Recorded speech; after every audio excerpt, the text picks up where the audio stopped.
You're listening to the Bearded Theologians podcast, hosted by Zach Bechtold and Matt Franks. If you'd like to learn more about the Bearded Theologians, you can go online at beardedtheologians.com, where we have past podcasts, blogs, and a couple items for sale. So check us out, beardedtheologians.com. Thank you for listening, and enjoy this week's show. Okay, so you're listening to the Bearded Theologians podcast, hosted by Matt Franks and Zach Bechtold. So this week on the podcast, we're going to unpack a little bit the great traditional holiday in the church known as All Saints Day. And so, Zach, as you think about All Saints Day, what are some things that come up for you? Yeah, for me, it wasn't a holiday that I really ever celebrated until I became a pastor and really understood it more. I think it was there and was celebrated in the churches I went to. But maybe I just missed it. I just wasn't paying attention. But since becoming a pastor and getting to just be in that presence of that service and plan those services, like All Saints Sunday, it's really become one of my favorite Sundays to be a part of.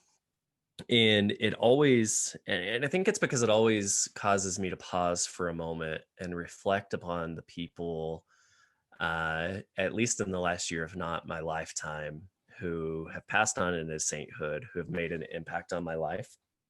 And gives me a chance to not only celebrate them again and share some stories, but also to grieve their passing once more. In traditionally in the church, at least in our tradition, we take the last year from last November, all the folks who have passed on, and celebrate them, which is super important because we often, just as people, when folks are grieving, when we lose the loved one or our friends lose a loved one, we grieve with them in the moments, and then it's in those quiet days and weeks and months later when we're alone and by ourselves that we still need each other, that we still need to be in that space of celebrating and grieving. And I think All Saints Sunday allows us to do that together, because we're still going through a year of first, or the fifth year or the 20th year, and losing somebody that we love deeply hurts. But to be able to celebrate that on a day like All Saints Sunday and light a candle or ring a bell or sing a song, whatever your tradition or practice is, for me, becomes really comforting. And then I think as a pastor of all of the funerals, at least in the last 4 months that I've done since I've been in Cheyenne, I've done 9 mostly for people I never met. And those names come up and those families come up, and gives me a chance to reconnect, say a little prayer, and just be present with them in that spirit as well. I always think of, I've been in a lot of churches like you, and there's 2 celebrations that I thought have been really cool. One, my home church, and what they do is after someone passes away, they have this embroidered ribbon that has the person's full name on it. And so, and then they drape it on this thing, and it's got a bell at the end, and they they kind of ring the bell. And so the very first year, that year of Mom's passing, to know that Mom's bell was rung, we weren't there. Of course, obviously, being at another church on Sundays is sometimes difficult. And I would have loved to have been there. I wish I would have known that. I wish I would have realized that, because I think I would have preferred to have been there that first year. Mm-hmm. But they sent me the ribbon, and I have it, in a special place for me. And that's just special. The other one was when I was an associate at McFarland. What they do is they make these banners of people, of all the saints, and they line the whole church, the whole church, not just the sanctuary, but the whole church of all the saints. And that's just one of the coolest sights. I look forward to seeing what they post every year with them, because it just looks so beautiful how they post it. And I think in my context, as a pastor, and when I've done it, just thinking about usually it's ringing a bell, unless they have some other tradition, which I've not been in a church that's really had any deep traditions on it, but usually just ringing a bell, lighting a candle. But this year we're doing something a little bit different because of the pandemic, and we're not going to be physically together. We're going to have pinwheels. And so we have pinwheels. We have a nice pinwheel with every person's name in like 2-inch like cardstock paper that we're going to line our driveway up. So as people come and receive Holy Communion, they'll see those names and see the pinwheels. But then in the sanctuary for Sunday, those pinwheels will also have pinwheels in the sanctuary too, with their names on it. And so like we'll have that remembering of the saints and reading of the names and the ringing of the bell. And those things are special. Like I have to admit, as someone who has grieved the loss of a loved one, who's experienced that in a way that, and not just loved ones. I know, Zach, you've been there too. Like you've been in a congregation where you lose someone throughout the year, someone you were close to in the church as a pastor, and like that one stings. And so like when that name rings, it's hard not to choke up. And I'd love to say that we do it for every name. There's some names that, like we remember them, or we were connected to them, or we presided over their funeral, which is one of the most sacred things I think we do.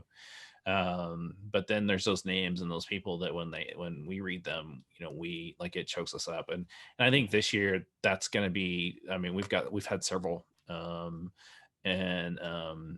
I love All Saints Day because it recenters us, but I also love it because it's a remembrance day, as well. And I don't know, it's one of my favorite, holy days in the church. And I really appreciate it. Mm-hmm. Well, and there's something so peaceful about being able to be present in that, knowing that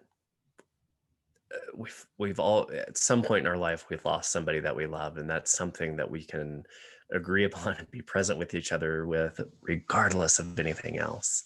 And I don't know, I think this year more than maybe any other in at least our lifetimes, if not in a very, very long time, being able to be present in those moments, and lifting up names and grieving together is so important, because we haven't been able to do that like we normally get to. And we're not going to get to do it like we normally get to anyways, because the way we're having to do things. But I think there's some significance to naming the saints are with us. The Holy Spirit is with us. We are together no matter how we gather. And that's important. There's that sense of, and you find it in Hebrews, the communion of saints, and when we're gathered together, they're always with us. Like I'm not gonna deny that, but like in their hearts and in our minds, and like, but like, I don't know, like I just love that Sunday, and I love the communion liturgy. It's just, I don't know, it's one of the Sundays I love every year because of that remembrance. And I think even this year with COVID, I think we need to, like, I want to encourage congregations to even think about lifting up. I mean, you don't have to read all, 200,000 plus names, but just take some time to remember those that have lost their lives to this pandemic and all the traumatic experiences we've had as a congregation. I think that's vital for us to recognize this year. We should do it every year, but I think definitely this year is a special moment. So I got an idea, Zach. I'm going to bounce this off of you, and we'll see what our listeners are doing. And I think this will be a really cool idea. Share with us, on Sunday morning when you're in however you're worshiping, whatever your context is, because we're all worshiping differently. No one's doing it the same right now. Share with us a picture or two, how your church is celebrating All Saints. If they don't, that's fine too. Just take a picture of your screen or however you're worshiping, that'd be kind of cool too. But I would love to see what everybody's doing, because I love just seeing it. Like, I don't know. I love seeing the pictures. I love seeing how people have that set up. And so, no, I like that. Grab a screenshot, or if you're happen to be in person, take a picture and send it our way. Yeah, I think that'd be really cool to post on our Facebook at Bearded, on facebook.com/Bearded Theologians. On there, you'll find all sorts of great content and other things, past podcasts and all those other cool things. Like, we want to encourage you to check us out. And if you do listen to us, we really would appreciate some props on the podcasting app that you listen to, whether that's Apple or Google or Spotify or any of the ones that you're listening to. Giving us the 5 stars and some kind of review goes a long way in helping us get the word out about the Bearded Theologians. And we thank you to all of our listeners. And so for the Bearded Theologians, I'm Matt Franks. I'm Zach Bechtold. Thanks for checking us out. First, guys, I want you to subscribe and like this video and push that thumbs up. Thank you for listening to the Bearded Theologians podcast. Don't forget to like, subscribe, and share on all social media outlets. You can check out old episodes and more information at beardedtheologians.com. Thanks for checking us out.